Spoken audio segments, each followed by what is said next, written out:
insanlar fark ediyor birbiri bedgumanlık etmegen.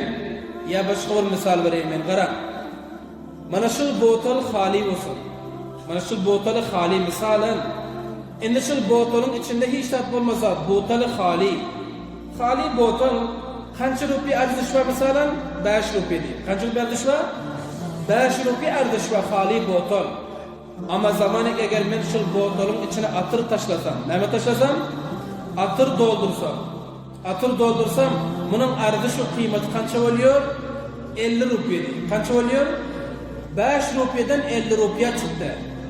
Ama eğer men şu botolun içine atırın joyina suv taşlasam, neme taşlasam? Suv taşlasam, arzish qancha bo'lar? Şu 5 rupiya, şu 5 rupiya bo'ladi. Arzishi 5 rupiya bo'ladi. Suv taşlasam, atır taşlasam 50 rupiya bo'ladi.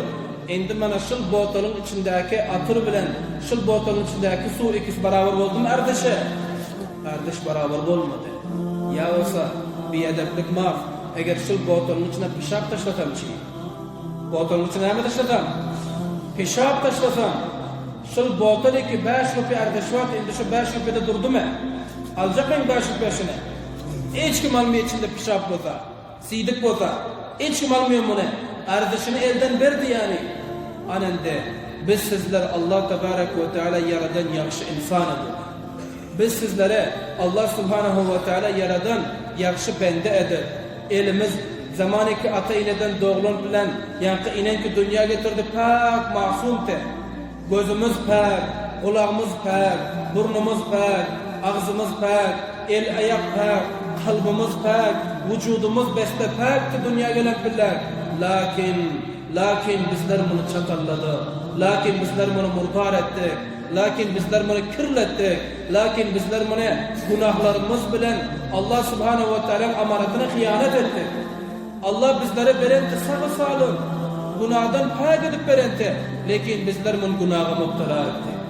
Allah'ın amaretine hıyanet ettik.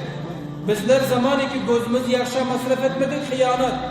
Kulağımızı yaxşılar bile eşitmedik, musiki eşittin, günah oldu, hıyanet. Elimiz bilen halal zatı tutmadın, haramı tuttun, hıyanet oldu. Ayak bilen yaxşı yere gelmedin, yaman yollara vardın, hıyanet oldu.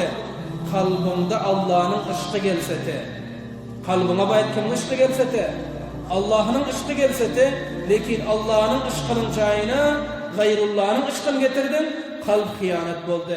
Lihaza